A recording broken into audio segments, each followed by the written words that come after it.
Alright, today I'm going to be talking about mixing in solo.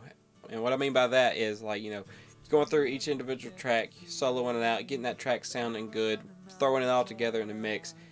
And most of the time, that usually comes out sounding pretty rough. I'm going to show you the difference between a session mixed in solo versus a professionally mixed session where, everything was mixed in context with each other.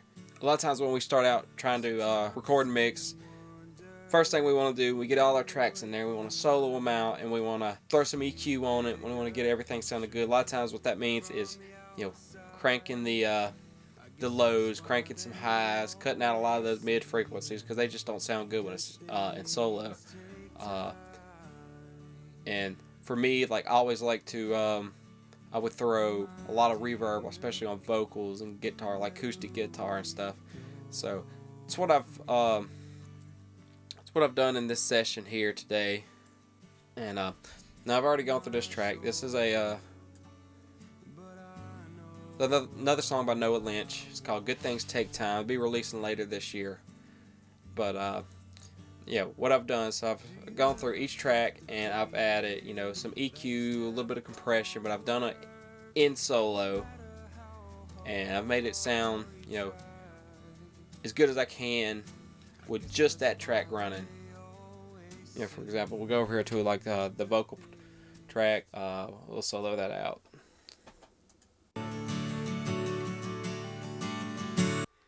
Sometimes sit and wonder what it would be like to see the bigger picture from the outside. I guess that's why they always say. Not to be, especially now, I've done this for a little bit. Wouldn't consider myself a complete professional or anything. I still have my day job. But to me, that sounds a bit extreme, a little much reverb. But I'm trying to go back to how I would have done this when this was how I thought mixing should have been done. And say if you look in here, put on some reverb. I'll be honest with you. When I first started doing this, I didn't know what a compressor did. I have a compressor on here, so that's probably actually more than I would have done. The tracks that I'm working with sound much better than the tracks I would have been working back then. So this is actually going to be, a much better sounding overall mix than what I would have had. We'll go over here to a guitar track, kind of show you what I did on those. So yeah.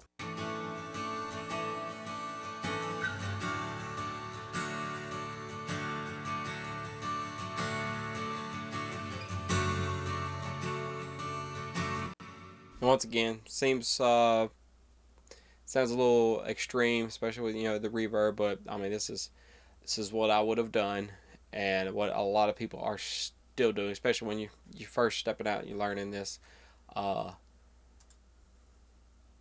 EQ, really crank the lows, crank some of these highs, and kind of pulled some of those low mids down, and by itself, to me, that was sounding pretty good. So just same thing, multiple guitar tracks here, did very similar things. Reverb, snare, which this one was some brushes on the snare, kind of brought up some highs and stuff. But yeah, like I said, everything was done to what sounded good to me in solo. And this was the final result after I did all that and kind of try to mix everything together. And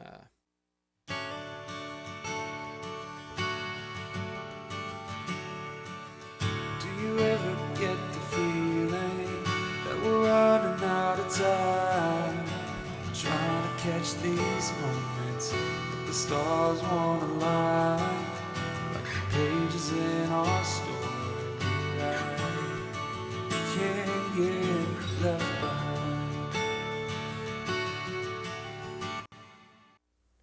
so at first it doesn't sound awful.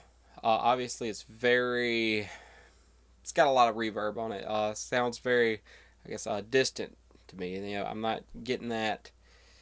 Uh, it's not super clear. The vocals don't feel like they're right there. You know, I always like to imagine, like, you know, the vocals should sound like that person sitting in the passenger seat next to me and singing to me. Not getting that out of this. Uh, so we're gonna move over here to the professional mix. And this mix was done by Isaac Moreno at Kingdom Come Studios, and I believe he's in Kansas City, Missouri, or just outside.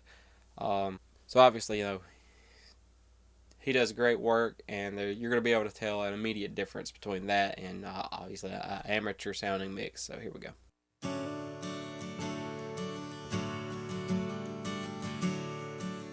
Do you ever get the feeling that we're running out of time?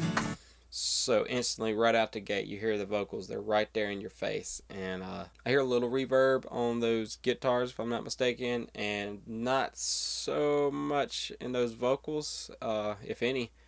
And but yeah, it sounds very out front, very clear. Yeah, so just, you know, a few seconds in, there's obvious difference already. Trying to catch these moments, but the stars won't align.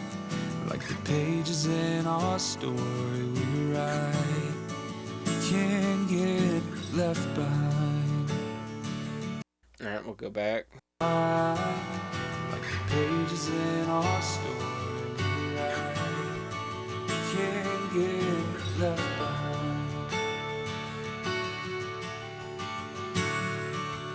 Sometimes I sit and wonder what it would be like to see the bigger picture from the outside.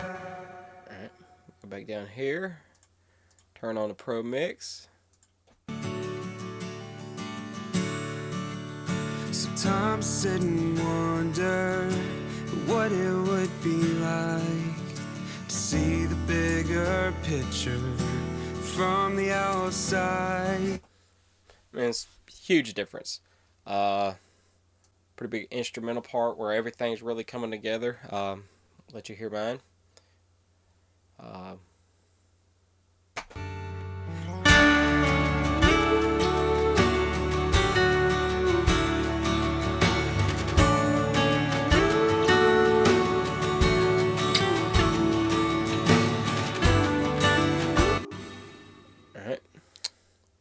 And bring his back in on that same part.